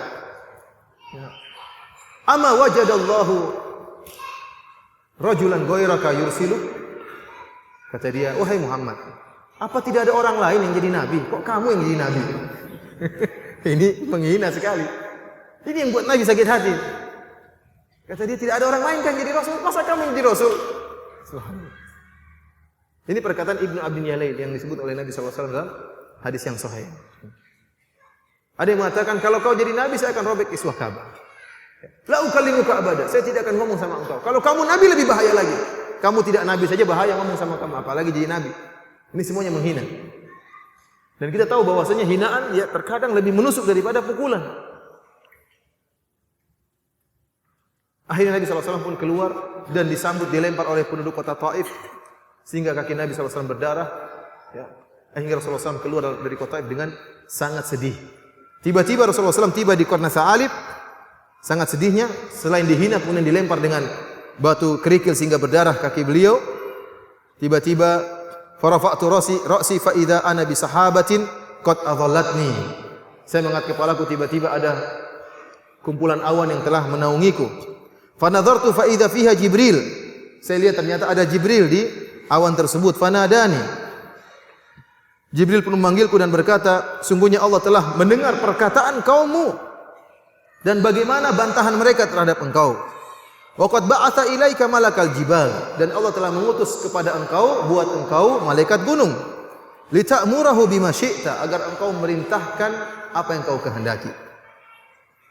Akhirnya malaikat gunung pun manggil Nabi sallallahu alaihi wasallam, beri salam kepada Nabi. Kemudian malaikat gunung berkata, "Wa qad ba'athani rabbuka ilaika li ta'murani bi amrik. In syi'ta utbiqa alaihimul akhsyabain." Sungguhnya Allah telah mengutusku untuk kau perintahkan dengan perintahmu wahai Muhammad. Kalau kau berkehendak maka aku akan mengangkat 2 gunung dan aku akan timpahkan ke penduduk Taif. Kata Nabi sallallahu alaihi wasallam, ya, "Bal arju an yukhrijallahu min aslabihim man ya'budullaha wahdahu wa la yusyriku bihi syai'a." Aku berharap agar Allah mengeluarkan dari keturunan kota Taif orang-orang yang beriman kepada Allah dan tidak berbuat syirik sama sekali. Rasulullah tidak ingin balas dendam. Keluar dari pembahasan kita, saya ingin menyebutkan tentang perkara yang penting tentang masalah kesyirikan. Ingat, ya. Di alam semesta ini ada malaikat-malaikat. Malaikat-malaikat Allah Subhanahu wa taala. La ya'suna Allah ma amarahum wa yaf'aluna ma yu'marun. Mereka tidak pernah bermaksiat kepada Allah dan mereka mengerjakan apa yang diperintahkan kepada mereka. Dan kita tahu malaikat ada yang menguasai gunung, seperti ini malaikat gunung. Ada malaikat yang menguasai awan, malaikat awan. Ada malaikat yang menguasai hujan, malaikat hujan. Ada malaikat pencabut nyawa. Namun ingat, tidak ada satu malaikat pun yang punya hak otonomi. Mereka semua bekerja atas perintah siapa? Allah Subhanahu wa taala. Padahal mereka benar-benar menguasai gunung, benar-benar menguasai gunung. Akan tetapi mereka tidak bertindak kecuali atas perintah Allah Subhanahu wa taala. Malaikat yang seperti ini kalau kita minta, wahai malaikat bantu saya, syirik. Padahal dia menguasai, benar-benar menguasai gunung. Minta kepada Allah. Bagaimana kemudian kita minta kepada mayat yang tidak bisa apa-apa? Paham, ini sekedar laftah sebentar. Ya. Karena sekarang orang mulai mengatakan, ya, sebagian dai-dai di internet saya baca menyerukan bahwasanya minta kepada mayat itu tidak mengapa, ini bentuk wasilah. Allah mampu memberikan kekuatan kepada mayat. Kita bilang mampu Allah memberikan kekuatan kepada mayat, mampu. Allah mampu menjadikan pasir yang di kuburan untuk obat, mampu. Tapi mana dalilnya Allah menjadikan pasir tersebut sebagai obat? Jangankan pasir, kotoran pun bisa jadi obat kalau Allah kehendaki. Tapi mana dalilnya? Bahkan sebaliknya mereka mengatakan kita syirik. Kata mereka, kalau kamu ragu Allah bisa memberi kekuatan kepada mayat tersebut, kamu musyrik, berarti meragukan kekuatan Allah Subhanahu wa taala. Ini ngawur seperti ini. Kita bilang dia musyrik, dia balik membilang kita apa? Musyrik. Jadi malaikat saja tidak boleh kita minta. Padahal dia punya kekuatan. Jin saja punya kemampuan. Jin punya kemampuan. Tapi barang siapa yang berlindung kepada jin dan dia mampu untuk melindungi, syirik.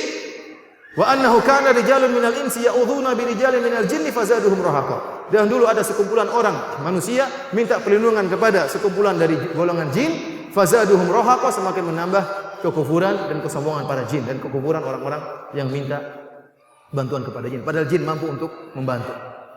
Kita tahu sebab turunnya ayat ini tatkala ada seorang datang melewati lembah kemudian dia mengatakan, ya, a'udzu bi sayyidi hadzal wadi min sufahai qaumihi. Saya berlindung kepada pimpinan lembah ini. Ada lembah di sini enggak? Saya berlindung kepada pimpinan lembah ini dari orang jin-jin yang bodoh dan kemudian dia terlindungi. Berarti memang jin tersebut memang punya kemampuan, tetapi diharamkan kita untuk minta kepada zat yang gaib seperti jin ini.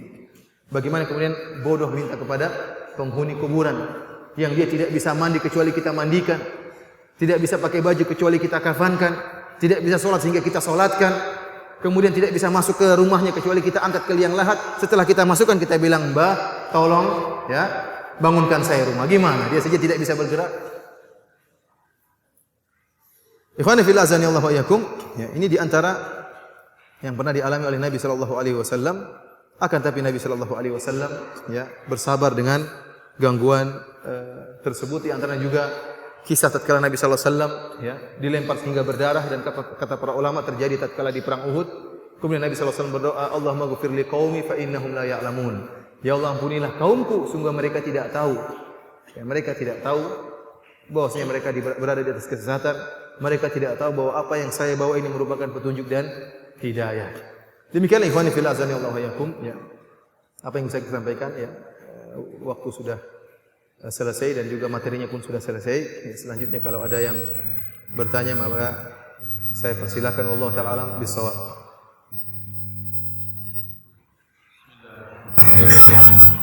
Alhamdulillah demikian yang beliau sampaikan. Mudah-mudahan kita bisa mengambil faedah dari apa yang kita sampaikan dan bisa kita amalkan dalam kehidupan kita. Hadirin, hadirat, insyaallah kita pada sesi tanya dan juga ada pertanyaan.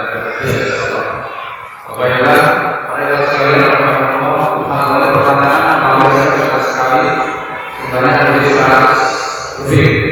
Jadi ditanya mungkin bisa kami baca semua. Jadi kami mohon maaf jika kami bisa memilih pertanyaan-pertanyaan yang pada dasarnya bersama dan mungkin bisa kami simpulkan bagaimana. Pertanyaan pertama, Ustaz, bagaimana tips atau berdakwah kepada kedua orang tua agar sukses? Karena kita sudah bertahun-tahun berdakwah kepada orang tua, tapi belum juga ada perubahan pada mereka. Jazakallahu khairan. Ikhwani fillah azanillahu wa iyyakum, berdakwah kepada orang tua merupakan salah satu bentuk birrul walidain yang terbaik. Berbakti kepada orang tua yang terbaik adalah dengan mendakwai kedua orang tua agar mereka sadar dan dapat hidayah. Ya, lebih berarti daripada memberikan harta kepada mereka, memberikan uang kepada mereka. Ya, lebih berarti berdakwah kepada mereka agar mereka mendapatkan hidayah, karena hidayah itu tidak ada nilainya, sangat ternilai, tidak bisa dinilai dengan harta dan uang. Karena tatkala mendakwai orang tua butuh dengan kesabaran dan ekstra kesabaran. Ya. Waktu demi waktu, ya, perlu untuk senantiasa bersilaturahmi kepada mereka. Dan lebih mudah memang jika kita dekat dengan orang tua. Yang jadi masalah terkadang kita jauh dari orang tua. Di antara cara yang mungkin Allah alam yang baik adalah dengan menunjukkan akhlak yang mulia. Kita tunjukkan setelah kita ini ya mengaji, maka ada perubahan. Contohnya perkataan kita lebih lembut kepada orang tua. Contohnya sering hadiah sering kita berikan kepada orang tua. Setelah kita ngaji, kita lebih sering silaturahmi kepada orang tua. Setelah kita ngaji, kita lebih sering telepon kepada orang tua. Kemudian tatkala kita sampaikan kepada orang tua, ya, kita berbicara dengan model diskusi, bukan model menggurui. Orang tua tidak suka kalau dia digurui oleh anaknya. Nak, sejak kapan kamu jadi dosen? Nak? Belum Pak. Sabar ya. Kita jangan model mengguru. Ada orang cara ngomongnya seperti mengguru. Ini orang tidak mau terima seperti ini. Tapi ada ngomongnya seperti gimana Pak? Kayaknya seperti itu. Cara-cara seperti itu yang mungkin orang tua mungkin tertarik. Ada sebagian ikhwah yang dia dakwah berhasil ya dengan cara dialog dengan orang tuanya, ngobrol dengan orang tuanya. Sesambil ngobrol kemudian dia pijit kaki orang tuanya. Kemudian dia mengambil air minum buat orang tuanya. Jadi orang tuanya betah ngobrol dengan dia. Kenapa? Disertai dengan akhlak yang mulia. Dia cium kening orang tuanya. Dahulu sebelum ngaji tidak pernah cium kening orang tua. Kayaknya kok aneh cium kening orang tua. Setelah ngaji lakukan. Ini ibadah kepada Allah Subhanahu wa taala. Tatkala orang tua melihat perubahan-perubahan tersebut, ya, mudah-mudahan dia tertarik mendengar perkataan kita. Karena itu anak kita tidak mungkin ingin keburukan bagi dia. Tapi kalau modelnya, Bu, itu sesat, itu syirik. Ibu kalau nggak gitu saya nggak mau kasih hadiah misalnya. Ya. Nah, ini seperti ini orang tua malah mungkin tidak mau mendapatkan hidayah. Dan tentunya yang paling utama berdoa.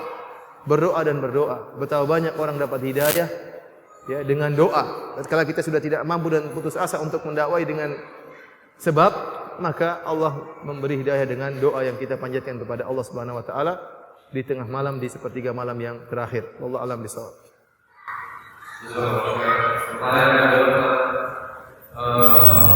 Kami bukan termasuk orang yang berilmu, namun alhamdulillah Allah Subhanahu wa taala berikan sedikit harta dari kami. Kami tidak bisa berdakwah secara langsung di mimbar-mimbar dan di masjid-masjid, namun kami hanya berinfak untuk kepentingan dakwah. Apakah hal ini termasuk dakwah dan pahala bersama? Ya ikhwan, masalah harta masalah yang penting. Dia pondasi dalam dakwah. Oleh karena Allah Subhanahu wa taala berfirman dalam Al-Qur'an ya tentang jihad dengan harta lebih banyak Allah disebutkan lebih dahulu daripada dengan anfus. Kecuali satu ayat kalau tidak salah Allah mendahulukan berjihad dengan anfus daripada berjihad dengan harta. Kenapa? Karena berjihad dengan jiwa tidak setiap saat bisa dilakukan. Tapi dengan harta setiap saat bisa dilakukan. Oleh karena Nabi sallallahu alaihi wasallam mengatakan la hasada illa fitnain. Tidak ada hasad kecuali kepada dua orang. Satu orang diberi ilmu, satu orang diberi harta. Ini dua orang paling penting. Tidak boleh ada hasad ke Nabi. La hasada illa fitnain. Tidak ada hasad kecuali dua orang. Satu orang diberi harta, kemudian dia menginfakkan hartanya di jalan Allah Subhanahu wa taala. Yang satunya orang diberi ilmu, kemudian dia kemudian berhukum dengan ilmu yang dia miliki. Ini dua orang tidak boleh saling meremehkan di antara keduanya. Orang yang punya harta juga tidak boleh meremehkan ustaz. Dia mengatakan, kalau dia tidak mau saya cari ustaz yang lain, saya punya uang, saya bisa bayar. Ini juga tidak boleh. Sok dia. Dan sebaliknya seorang ustaz juga tidak boleh meremehkan seorang punya harta. Jadi dengan harta itu bisa berjalan dakwah. Dua ini perlu. Oleh karenanya Allah Subhanahu wa taala mentakdirkan Rasulullah sallallahu alaihi wasallam menikah dengan Khadijah, saudagar yang kaya raya. Kemudian mentakdirkan Nabi sallallahu alaihi wasallam mendakwahi Abu Bakar yang juga kaya raya. Sehingga bisa membebaskan para budak. Sehingga Khadijah bisa menggunakan uangnya untuk dakwah Nabi sallallahu alaihi wasallam. Oleh karenanya seorang yang kemudian tidak punya ilmu, kemudian dia bekerja, dia menyisihkan uangnya untuk dakwah, maka saya rasa pahalanya juga besar sebagaimana dai tersebut ya. Karena dialah yang memberi jalan, memudahkan para dai untuk berceramah misalnya dengan sarana misalnya komputer atau dengan laptop atau dengan televisi atau dengan macam-macam ya. Ini seluruhnya butuh ya, dai dibelikan misalnya untuk beri buku untuk ya, intinya dia sumbangkan uangnya untuk memudahkan sarana dakwah. Wallahu alam bishawab. Pada selanjutnya, bagaimana dengan orang yang mengatakan bahwa dakwah sunnah wal jamaah salafiyah hanya berputar di masjid dan di mimbar-mimbar saja dan tidak mau terjun langsung ke lapangan dakwah? Kita mengatakan bahwasanya dakwah Ahlussunnah adalah dakwah yang benar, manhaj yang benar, yang tidak ada cacatnya. Tapi mungkin ada kekurangannya. Kekurangannya dari sisi orang yang berintisab kepada manhaj tersebut. Dakwah Ahlussunnah juga mengajarkan kita untuk berdakwah di kampung-kampung, entah melalui masjid-masjid kampung, entah datang ke rumah-rumah, entah dengan dialog, mungkin di mobil atau di kereta, ketemu dengan orang kita mulai ingin menularkan kebahagiaan kita kepada dia, mulai kita ajak bicara dengan cara-cara kita tersendiri. Tidak mesti kita datangi orang innal hamdalillah nahmaduhu wa nasta'inuhu. Ya, tidak semua seperti itu. Masing-masing punya cara dalam berdakwah. Dan alhamdulillah sebagian ikhwan ada yang mengerjakan dengan demikian. Dakwah di bis misalnya atau dakwah di lagi di kereta kebetulan duduk sama seorang. Mungkin orang tersebut pakai emas, kemudian dia mulai bicara tentang masalah hukum emas. Ada yang dengan internet, tidak terbatas dengan masjid, tidak benar. Memang meskipun ya kebanyakan dakwah dengan masjid karena memang Nabi sallallahu alaihi wasallam menggunakan masjid sebagai sarana dakwah. Masjid Nabawi, Masjid Quba, oleh karena Nabi sallallahu alaihi wasallam pertama kali datang ke Madinah, beliau bangun Masjid Quba. Kemudian tatkala pergi dari daerah Quba menuju daerah kota, pusat kota, Rasulullah bikin lagi Masjid Nabawi karena masjid merupakan pusat dan sentral kegiatan. Ya, namun bukan berarti kita tidak berdakwah di luar, kita juga berdakwah. Kalau ada kekurangan itu kekurangan kita. Adapun manhaj selain Ahlus Sunnah salah manhajnya, ya. Salah, keliru. Kita manhajnya adalah manhaj para sahabat. Tidak ada salahnya, cuma kitanya yang belum bisa mengikuti para sahabat sebagaimana sempurnanya. Para sahabat mereka keluar kota berdakwah di mana-mana dengan ilmu. Sebagian orang semangat berdakwah di luar tidak punya ilmu. Rasulullah SAW tatkala mengutus Mu'adz bin Jabal, diutus satu orang saja Mu'adz ke negeri Yaman. Atau dua orang, satunya Abu Musa al-Asy'ari. Dua orang aja diutus, tidak perlu banyak-banyak, tidak perlu serombongan, tapi dua orang ini orang alim. Diutus ke negeri Yaman, Allah beri berkah. Ini kalau datang rombongan kemudian tidak tahu, tidak punya ilmu, yang jadi pimpinan tidak punya ilmu, kemudian mengukur keimanan karena ya bukan dengan ilmu tapi dengan seringnya dia berdakwah sehingga kamu sudah sering berdakwah, masya Allah imanmu jadi amir. Terkadang tidak bisa baca Quran. Subhanallah, saya sangat terkejut bertemu dengan seorang yang tidak bisa baca Quran kemudian menjadi amir rombongan dakwah. Ini menyedihkan seperti ini. Oleh karenanya orang-orang seperti ini kita ajak mereka untuk ilmu. Sehingga kalau mereka pun keluar berdakwah harus punya ilmu. Karena asalnya kita keluar berdakwah itu disyariatkan, tetapi dengan cara-cara yang benar. Di antaranya dibangun di atas ilmu. Wallahu a'lam bishawab. Di lingkungan kami banyak membutuhkan dai dan berdakwah, tapi tatkala ikhwah disuruh berdakwah mereka selalu menolak karena alasan belum cukup ilmu, sehingga banyak hasil kosong dan khotib-khotib juga diisi oleh pihak lain. Ini kekurangan, kesalahan yang menyangka bahwasanya kalau berdakwah harus jadi orang yang ilmunya tinggi. Kalau begitu saya juga tidak berdakwah, Iwan. Saya juga pulang sekarang. Antum tatkala suruh berdakwah tidak suruh membahas ya fikih cerai, tidak, atau fikih misalnya poligami, tidak. Antum baca fikih salat, kan antum bisa belajar, antum sudah belajar, sudah hatam bukunya Syekh Albani berulang-ulang.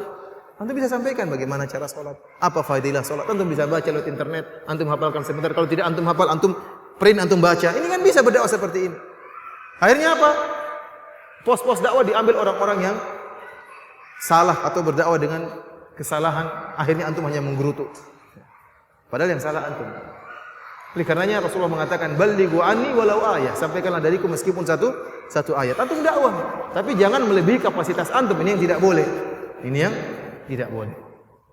Tapi dakwahlah sebagaimana yang antum pahami. Ada masalah tauhid, masalah prinsip, itu antum bisa, antum mengerti, alhamdulillah. Saya rasa kebanyakan salafiyin, kebanyakan Ahlus Sunnah paham tentang dasar-dasar Islam. Mereka paham apa makna syahadatain, ya, dan bisa dia dakwakan kepada masyarakat. Pertanyaan selanjutnya, apakah benar bahwa kesabaran di dalam dakwah itu ada batasnya? Kemudian bagaimana berdakwah kepada non-muslim? Apakah kita ada hubungan akhlak yang baik dulu atau langsung masuk lewat akidah? Sampai jam berapa? Ini terakhir. Terakhir. Adapun berdakwah kepada non-muslim, saya sangat menganjurkan dakwah tersebut dengan akhlak yang mulia, itu jelas. Karena orang-orang kafir yang mereka lihat adalah bagaimana akhlak seseorang. Ramah kepada orang kafir. Kita ketemu, kita ramah. Ya. Kalau dia memberi salam, kita jawab. Kita ramah dalam rangka apa? Karena ingin beri hidayah Allah, agar Allah beri hidayah kepada orang ini. Kemudian tatkala kita berdakwah, apalagi orang tersebut punya syubhat, jelas dia punya syubhat, ya. Maka jangan dakwanya kepada hukum babi, hukum anulah, hukum poligami, hukum cerai. Bicara langsung masalah ketuhanan. Antum malah bisa jadi kalah debat dalam perdebatan tersebut. Antum bicara masalah ketuhanan. Bagaimana Nabi Isa, ya. Kalau ada kesempatan bicara, maaf kita bicara dengan baik-baik, kunjungi ke rumahnya, boleh nggak kita berdialog? tentang masalah ketuhanan. Jangan bicara masalah lain, bicara masalah prinsip bahwasanya Allah tidak punya anak. Bicara tentang Trinitas itu tidak benar. 3 sama dengan 1, 1 sama dengan 3 itu tidak benar dan tidak masuk akal. Kalau ada orang jual mobil harganya 30 juta, kita bayar 10 juta, mau enggak? Kan 1 sama dengan 3. Dia tidak bakalan mau. Sehingga mereka akan, apa maksudnya 1 dengan 3? Apa maksudnya? Allah, Isa dan Ruhul Kudus adalah satu kesatuan. Ini tidak bisa, logika tidak akan masuk. Oleh karenanya mereka khilaf dengan berbagai macam pendapat. Sampai-sampai Al-Imam Ibnu Qayyim rahimahullah menyebutkan kalau ada satu keluarga, ada bapak, ada ayah, ada anak, anaknya 2. Kalau antum tanya apa arti Trinitas, maka ada 4 pendapat. Kalau anaknya 3 berarti ada berapa? 5 pendapat. Masing-masing bingung. Antum bicara tentang masalah ketuhanan. Sampai di Saudi banyak orang Filipina yang masuk Islam gara-gara ditanya.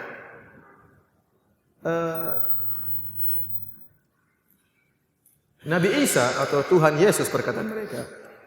Kan ada namanya hari kebangkitan. Nabi Isa yang pernah meninggal ya. Ada namanya hari apa? Hari apa dalam Kristen, hari apa? Hari Paskah ya. Yang meninggal kemudian setelah 3 hari bangkit lagi. Iya enggak? Ada orang Kristen ditanya. Orang Nasrani, orang Filipina. Waktu Isa meninggal, itu Allah lagi kemana? Ikut meninggal atau lagi gimana? Lagi berpisah? Bingung juga dia. Ikut meninggal kemana begitu? Akhirnya masuk Islam. Gara-gara ditanya. Kalau antum bicara mendakwahi orang Kristen atau orang non-Muslim, bicara masalah ketuhanan. Jangan bicara masalah hukum yang lain. Itu bicara furu, akhirnya antum terkadang kalah debat dengan masalah furu. Yang terjadi sekarang masalah perdebatan antara pendeta dengan ini, kemudian disidikan. Akhirnya jadi menghasilkan uang misalnya. Itu perdebatannya kalau sudah menjurus pada ketuhanan, dipindahkan kepada pembahasan yang lain. Sehingga tidak pernah selesai. Bicara masalah ketuhanan, jangan pindah-pindah. Itu yang paling utama. Sampai selesai, sampai dia kalah, baru kita bicara yang lain. Demikian saja ikhwani fillah, azanillahu wa iyyakum, apa yang bisa Anda sampaikan pada kesempatan kali ini. Kurang lebihnya Anda mohon maaf. Yang benar dari Allah Subhanahu wa taala, yang salah dari pribadi Anda sendiri. Semoga Allah Subhanahu wa taala merahmati kita semua. Hadanallahu ajma'in. Wa sallallahu ala nabiyyina Muhammad wa ala alihi wa sahbihi wasallam. Alhamdulillahirabbil alamin. Assalamualaikum warahmatullahi wabarakatuh.